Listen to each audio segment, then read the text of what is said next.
बिस्मिल्लाहिर्रहमानिर्रहीम। आज का हमारा टॉपिक है ओपन चैनल फ़्लो और इस टॉपिक में हम ओपन चैनल फ़्लो में कंपोजिट सेक्शन और कंपाउंड सेक्शंस को डिस्कस करेंगे और उनका एनालिसिस देखने की कोशिश करेंगे किस तरीके से हम उनको एनालाइज कर सकेंगे। प्रीवियस लेक्चर्स में हमने ओपन चैनल फ़्लो को डिस्कस किया था। स्टार्टिंग लेक्चर्स में हमने ओपन चैनल फ़्लो की definition, then comparison with pressurised flow, then open channel flow definition sketch or different terms related to open channel flow, hydraulic grade line, energy line, Bernoulli equation, ये सब कुछ हमने discuss किया। Then open channel flow की types को discuss किया और उसके बाद हमने ओपन चैनल फ्लो के डिफरेंट क्लासिफिकेशंस देखी, steady flow, unsteady flow, uniform flow, gradually varied flow, इनके कॉम्बिनेशंस और यूनिफॉर्म फ्लो को किस तरीके से हमने सॉल्व करना है।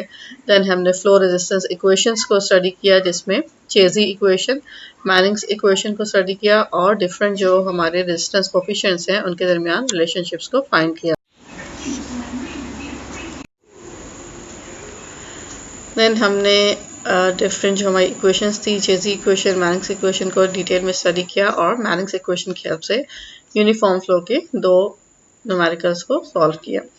अब आज के लेक्चर में हम स्टडी करेंगे कि कंपोजिट सेक्शंस क्या होते हैं, कंपाउंड चैनल्स क्या होते हैं और उनको किस तरीके से हमने सॉल्व करना है। So let's start. First of all, we will discuss composite section. What is a composite section? A channel section which is composed of different roughness along the wetted perimeter is called composite section. ये अगर आपका एक open channel flow है, इसमें different points पे different रफनेसेस आ रही हैं। For example इतने एरिया में आपकी रफनेस कुछ और है, यहाँ पे कुछ और, देन ये डिफरेंट जो आपको कलर्ड लाइन्स नजर आ रही हैं ये डिफरेंट रफनेस को शो कर रही हैं। ऐसे केस में an equivalent Manning roughness can be identified as an equivalent equals summation n i square P i divide by summation P I whole under root. N i क्या है? ये जितने भी आपको स्मॉल सेक्शंस नजर आ रहे हैं इनमें जो भी आपकी रफनेस है उसका स्क्वायर लेंगे, मल्टीप्लाई कर देंगे उसके रिस्पेक्टिव वेटेड पैरीमीटर के साथ, सम लेंगे एंड देन डिवाइड कर देंगे ये जो आपका टोटल वेटेड पैरीमीटर है और फिर इसका होल अंडर रूट लेंगे तो आपके पास एक इक्विवेलेंट मैनिंग रफनेस की वैल्यू आ जाएगी। Then same equation, Manning's equation use करेंगे, Q equals AB and V equals 1 over n R power 2/3 S power 1/2 in case of MKS system. और अगर FPS सिस्टम है तो आपने 1.486 से भी इक्वेशन को मल्टीप्लाई करना है और चेंज कहाँ पे आ रहा है, एन जो मैनिंग्स रफनेस कोफिशिएंट है वहाँ पे आप एन इक्विवेलेंट की वैल्यू यूज करेंगे जो आपने अभी इस इक्वेशन से डिराइव की होगी। सेकंड केस जिसको हमने डिस्कस करना है वो एक कंपाउंड चैनल है। कंपाउंड चैनल क्या होगा? Compound channel is the channel for which the cross section is composed of several distinct subsections. For example, ये आपके पास चैनल है, इसमें ये आपका एक मेन चैनल है और ये आपके फ्लड प्लेन्स हैं, ये डिफरेंट सबसेक्शंस बन रहे हैं, ये आपका एक ट्रेपेजोइडल चैनल बन रहा है, ये रेक्टेंगुलर चैनल बन रहे हैं, ये डिफरेंट एक डिस्टिंक्ट सबसेक्शंस हैं, इनके डिफरेंट एरियाज होंगे, डिफरेंट वेटेड पैरामीटर होंगे, डिफरेंट डेप्थ्स हो सकती हैं। यहाँ डेप्थ आपको ज़्यादा लग रही है और इधर कम है और ये सबसे ज़्यादा डीप है, तो इनके हाइड्रोलिक रेडियस भी डिफरेंट है क्योंकि इनके एरियाज डिफरेंट हैं, सबके इनके वेटेड पैरामीटर्स डिफरेंट हैं, तो इनके हाइड्रोलिक रेडियस डिफरेंट है। हो सकता है कि इनकी रफनेस कोफिशिएंट्स भी डिफर कर रही हों, तो ये एक आपका कंपाउंड चैनल है। इस कंपाउंड चैनल को हमने सॉल्व किस तरीके से करना होगा? डिस्चार्ज कंप्यूटेशन इन कंपाउंड चैनल्स।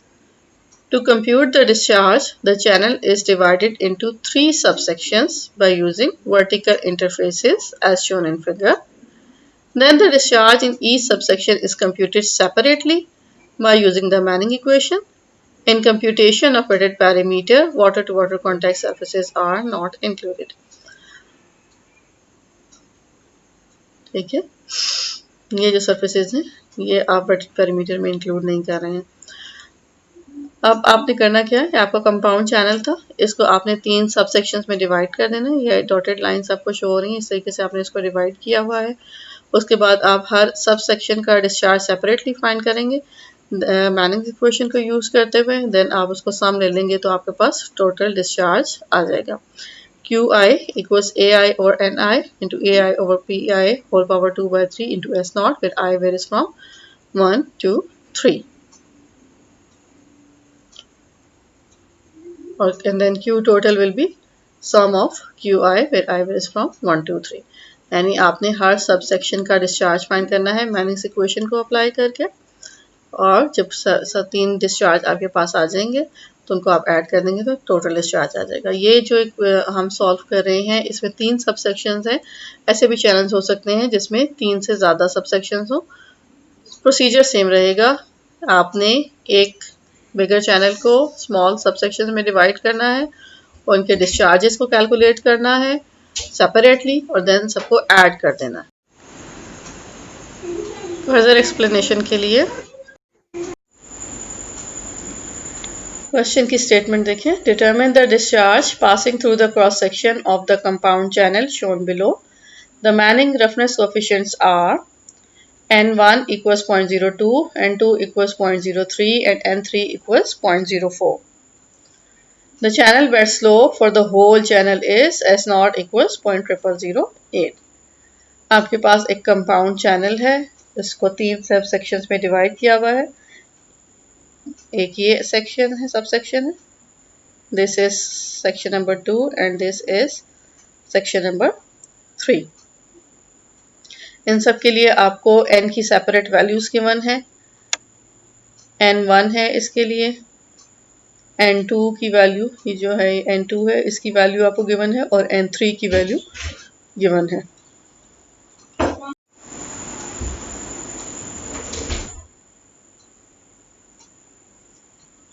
इसी तरीके से आपको यहाँ पे जो बेस वेट्स हैं वो नज़र आ रही हैं। This portion is 10 metres, then 4 meters, then this is 5 meters, and again 4 meters, and then 10 meters. Side slope भी आपको given है। इस portion का side slope 2 horizontal is to 1 vertical और इस portion का side slope 1 horizontal is to 1 vertical. Now let's start its solution. Divide the channel into 3 subsections by using vertical interfaces as shown in figure. आप इसको इस तरीके से divide कर लें कि आपके पास एक ये रेक्टेंगल बन गई, एक यहाँ से एक रेक्टेंगल बन गई। इसको हम फिर फर्दर मज़ीद हम इसको सॉल्व करेंगे रेक्टेंगल और ट्रायंगल में, और आपके पास एक ये एरिया बन गया है। इसको हमने 1 बाय 1 सॉल्व करना है, सेपरेटली डिस्चार्ज फाइंड आउट करना है मैग्नेटिक इक्वेशन को यूज़ करके, और देन आखिर में ऐड कर देना है तीनों सेक्शंस को, तो टोटल डिस्चार्ज आ जाएगा। सबसे पहले सेक्शन 1 को हम सॉल्व करेंगे, then section 2 and section 3। For main channel sub section 1, main channel is a composite channel 2, therefore we need to find an equivalent value of n। ये आपका मेन चैनल है। इसमें आप देख रहे हैं ये जो कलर्ड लाइंस शो हो रही हैं, यहाँ पे n की वैल्यू कुछ और है, यहाँ पे n की वैल्यू डिफरेंट है और यहाँ पे n की वैल्यू डिफरेंट है। इसका मतलब है कि कंपाउंड होने के साथ साथ ये पोर्शन जो है ये कंपोजिट भी है। तो सबसे पहले हम कंपोजिट के लिए क्या करना है, हमने इक्विवेलेंट मैनिंग्स n की वैल्यू फाइंड आउट करनी है। Equivalent value of n find out करने के लिए अभी हमने फॉर्मूला स्टडी किया था, summation ni square P I over summation P I whole under root. जो भी आपकी वैल्यूज हैं उनको आपने इसमें एंटर करना है। फॉर एग्जांपल ये है आपके पास, ये n1 है मल्टीप्लाई बाय 5, यहाँ पे n2 है मल्टीप्लाई बाय, ये आपने इसकी साइड स्लोप की हेल्प से इसकी वेटेड पेरीमीटर फाइंड करना है, और फिर आपका ये थर्ड है n3 मल्टीप्लाइड बाय ये वेटेड पेरीमीटर है जो आपने साइड स्लोप की हेल्प से फाइंड आउट करना है। इनको ऐड करना है और डिवाइड करना है टोटल वेटेड पेरीमीटर से। सो ni square into 5 plus n2 square to 2 under root 5 plus n3 square into 2 under root 5 divided by 5 plus 4 under root 5। ये टोटल वेटेड पेरीमीटर है होल अंडर रूट। तो values आपने जब इसमें enter करेंगे तो equivalent value आ जाएगी मैनिंग्स n की 0.03074। अब आपने इसका एरिया कैलकुलेट करना है। एरिया कैलकुलेट करना है उसी तरीके से जैसे हमने प्रीवियस एग्जांपल्स में किया है, आप इसको रिजॉल्व कर सकते हैं इस तरीके से एक रेक्टेंगल और डिफरेंट ट्रायंगल्स के अंदर। इसको जब आप सॉल्व करेंगे तो आपके पास एरिया आ जाएगा 31 मीटर स्क्वायर। सिमिलरली आपने वेटेड पेरीमीटर कैलकुलेट किया which comes out to be 13.944 metre. Then after applying Manning's equation आप डिस्चार्ज फाइंड आउट कर लेंगे for section number 1। This comes out to be 154.05 cumecs. यहाँ पे आपको स्लोप की वैल्यू गिवन थी, एरिया आपने अभी कैलकुलेट किया, वेटेड पेरीमीटर कैलकुलेट किया, उसकी हेल्प से आपके पास हाइड्रोलिक रेडियस आ जाएगा। और यहाँ पे आप नोट करें एन इक्विवेलेंट, मैनिंग्स एन की जगह एन इक्विवेलेंट की वैल्यू आपने एंटर की है क्योंकि ये एक कंपोजिट सेक्शन था। अब हम इस सब सेक्शन 2 को सॉल्व करेंगे। सब सेक्शन 2 ये है आपके पास, इसका एरिया, ये आपको विड्थ गिवन है 10 और आपको ये डेप्थ गिवन है 1। Area 10 into 1 10 metre square. और वेटेड पेरीमीटर कैसे होगा, ये वाली साइड आपने नहीं लेनी क्योंकि यहाँ पे कोई बाउंड्री नहीं है।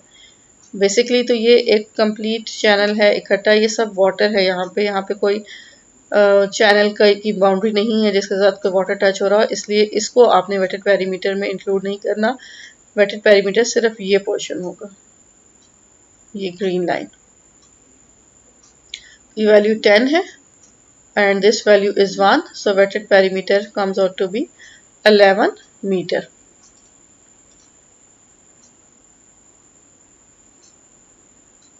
अब ये एक कंपोजिट सेक्शन नहीं है, ये सिंपल एक सेक्शन है।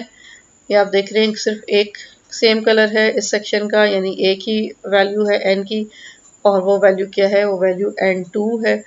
तो अब आप मैनिंग्स इक्वेशन अप्लाई करेंगे 1/n r⁴ s⁴ 1/2।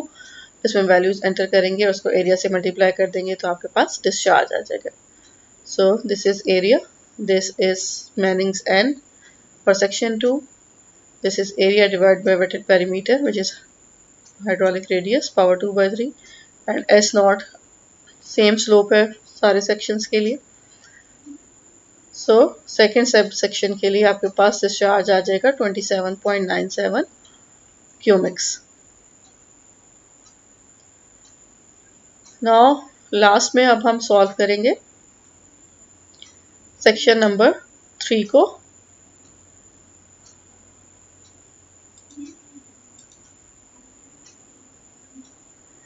इसको सॉल्व करने के लिए ये सेक्शन 3 है, इसको आप एक रेक्टेंगल और एक ट्राइंगल, इनमें फर्दर आप इसको रिजॉल्व करेंगे इस सब सेक्शन 3 को।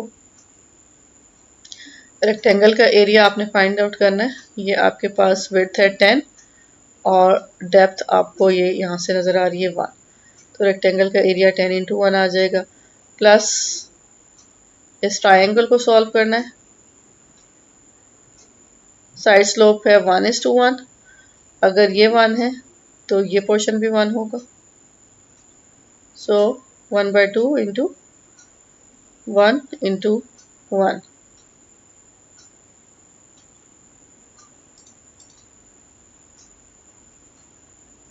आपका आंसर आ जाएगा 10.5 मीटर स्क्वायर।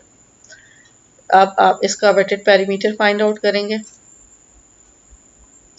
इसमें भी आपने ये पोर्शन नहीं लेना क्योंकि यहाँ पे चैनल नहीं है, मतलब उसकी कोई बाउंड्री नहीं है, बाउंड्री सिर्फ ये है पिंक कलर में।